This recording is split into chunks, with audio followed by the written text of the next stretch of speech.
L'Exode, chapitre 14. L'Éternel parla à Moïse et dit : Parle aux enfants d'Israël, qu'ils se détournent, et qu'ils campent devant Pi-Hahiroth, entre Migdol et la mer, vis-à-vis de Baal-Tséphon. C'est en face de ce lieu que vous camperez, près de la mer. Pharaon dira des enfants d'Israël : Ils sont égarés dans le pays. Le désert les enferme.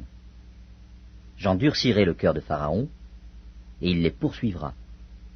Mais Pharaon et toute son armée serviront à faire éclater ma gloire, et les Égyptiens sauront que je suis l'Éternel. Et les enfants d'Israël firent ainsi. On annonça au roi d'Égypte que le peuple avait pris la fuite. Alors le cœur de Pharaon et celui de ses serviteurs furent changés à l'égard du peuple. Ils dirent : Qu'avons-nous fait en laissant aller Israël, dont nous n'aurons plus les services ? Et Pharaon attela son char, et il prit son peuple avec lui.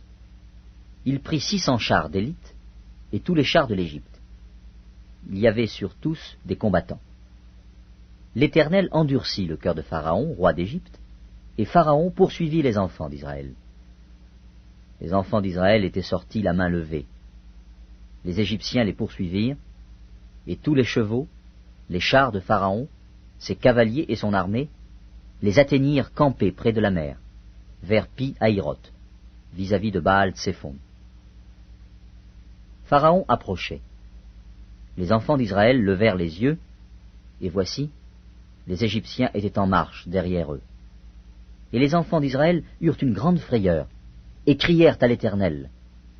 Ils dirent à Moïse : N'y avait-il pas des sépulcres en Égypte, sans qu'il fût besoin de nous mener mourir au désert ? Que nous as-tu fait en nous faisant sortir d'Égypte ? N'est-ce pas là ce que nous te disions en Égypte ?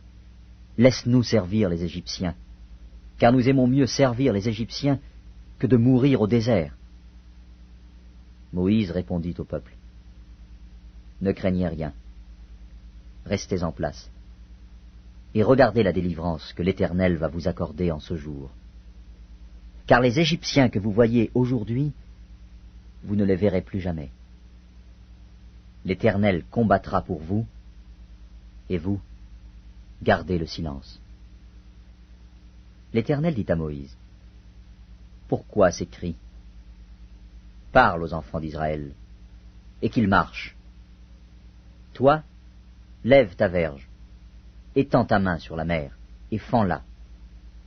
Et les enfants d'Israël entreront au milieu de la mer, à sec.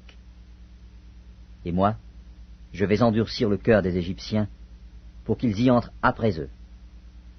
Et Pharaon et toute son armée, ses chars et ses cavaliers, feront éclater ma gloire.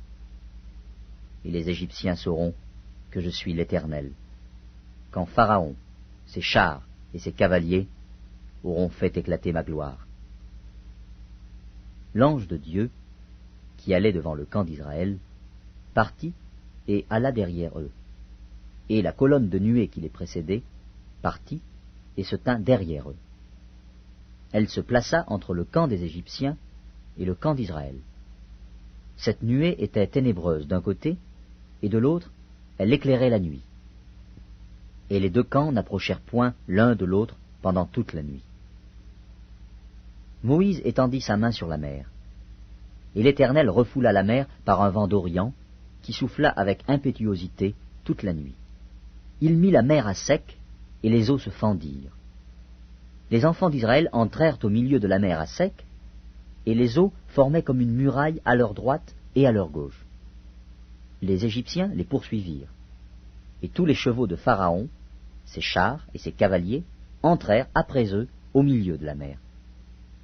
À la veille du matin, l'Éternel, de la colonne de feu et de nuée, regarda le camp des Égyptiens, et mit en désordre le camp des Égyptiens. Il ôta les roues de leurs chars, et en rendit la marche difficile. Les Égyptiens dirent alors : Fuyons devant Israël, car l'Éternel combat pour lui, contre les Égyptiens. L'Éternel dit à Moïse : Étends ta main sur la mer, et les eaux reviendront sur les Égyptiens, sur leurs chars et sur leurs cavaliers. Moïse étendit sa main sur la mer, et vers le matin, la mer reprit son impétuosité, et les Égyptiens s'enfuirent à son approche. Mais l'Éternel précipita les Égyptiens au milieu de la mer. Les eaux revinrent et couvrirent les chars, les cavaliers et toute l'armée de Pharaon, qui était entrée dans la mer après les enfants d'Israël. Et il n'en échappa pas un seul. Mais les enfants d'Israël marchèrent à sec au milieu de la mer, et les eaux formaient comme une muraille à leur droite et à leur gauche. En ce jour, l'Éternel délivra Israël de la main des Égyptiens. Et Israël vit, sur le rivage de la mer, les Égyptiens qui étaient morts. Israël vit la main puissante que l'Éternel avait dirigée contre les Égyptiens, et le peuple craignit l'Éternel, et il crut en l'Éternel et en Moïse, son serviteur.